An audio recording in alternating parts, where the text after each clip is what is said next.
இப்போ கோர்ட்ல கேஸ் நிலைமைக்கு வந்தாச்சு. ஆனா, அந்த கோர்ட்ல இருக்க கேஸ கெடுத்து விடுறதுக்கு எல்லார் பக்கமும் முயற்சி பண்ணி பார்க்குறாங்க.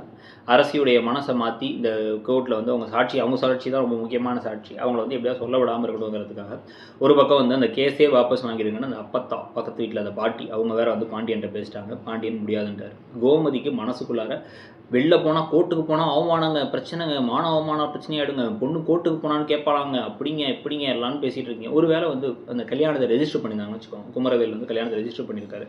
ஆனா வந்து உங்க பொண்ண வந்து கொடுமைப்படுத்துறாரு அப்படின்னா, நீங்க வேற வழியே இல்ல. கோர்ட்டுக்கு போய் தான் டிவோர்ஸ் அப்ளை பண்ணியிருக்கணும்.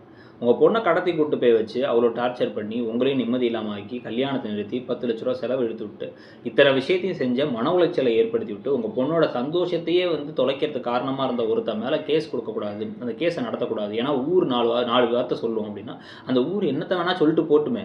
அந்த ஊர் அப்படி சொல்றதுனால நீங்க என்ன பண்ண போறீங்க? நீங்க கூட போறீங்களா? குறைய போறீங்களா? நம்ம மானத்துக்காக பயந்து வாழ்றவங்க அப்படின்னாங்க. என்ன மானம்? உங்க மானம் எங்க இருக்கு? அப்படிங்கிறது நமக்கு புரியவே இல்ல.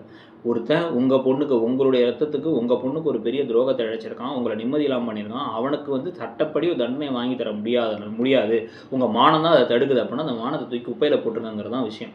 ஸோ வந்து இந்த மானங்கிற ஒரு வார்த்தைய வச்சுட்டு, மானம் ஒரு வேலி அப்படின்னு ஒண்ணா வச்சுக்கிட்டு வந்து நிம்மதியா வாழாம, மத்தவனுக்காக பயந்து பயந்து வாழ்ந்துகிட்டு, சந்தோஷமா இருக்காம, அது ஒரு தைரியமா ஃபேஸ் பண்ண முடியாம எத்தனையோ பேர் இருக்காங்க. அதனுடைய ரெப்ரசன்டேஷன் தான் இப்ப கோமதிங்கிற கதாபாத்திரம். அதே மாரி தன்னுடைய அண்ணன் குடும்பத்து மேல இருக்க பாசம் வேற. அந்த அண்ணன் பிள்ளைய வந்து எதுவும் பண்ணிடக்கூடாது. கேஸ் ஆயிடுச்சுன்னா உள்ள தூக்கி போட்டுருவாங்க. அண்ணன் குடும்பத்துக்கும் நமக்கு ஒரு பெரிய பகையாயிடும் அப்படின்னு நினைக்கக்கூடிய ஆள் தான். யார் கண்டா? முடிஞ்சா குமரவேலையும் அரசியலும் திருப்பி சேர்த்து வச்சாலும் சேர்த்து வைப்பாங்க இவங்களே. அந்த அளவுக்கு வந்து மோசமான ஒரு கேரக்டராவும் திடீர்னு கோமதி மாறுறதுக்கான வாய்ப்பு இருக்கு. ஸோ இப்போ கோர்ட்ல இந்த கேஸ் நடக்கும் பொழுது, இத எப்படி அப்ரோச் பண்ண போறாங்க? நிஜமா தண்டனை வாங்கி தர போறாங்களா? எனக்கு தெரிஞ்சு வாங்கி தர மாட்டாங்க. அதில என்ன நடக்க போகுதுங்கிறத பார்க்கலாம். கடைசி நிமிஷ ட்விஸ்ட்டா என்ன நடக்க போகுதுன்ட்டு. அரசியே ஒரு பல்டி அடிச்சுருவாங்களாங்கிறதையும் பார்க்கலாம். நீங்க என்ன நினைக்கிறீங்கங்கிறத சொல்லுங்க. கோமதி நீங்க நடந்துக்கிட்டது, பேசுனது சரியா? மானவமானத்துக்காக கோர்ட்டுக்குலாம் போ வேணாம் அப்படின்னு சொல்லிட்டு, உரிய தண்டனை கிடைக்க வேண்டியவனுக்கு தண்டனை கிடைக்க விடாம செய்றது சரியா? தப்பா? உங்களுக்கு தோன்றத சொல்லுங்க. Thank you.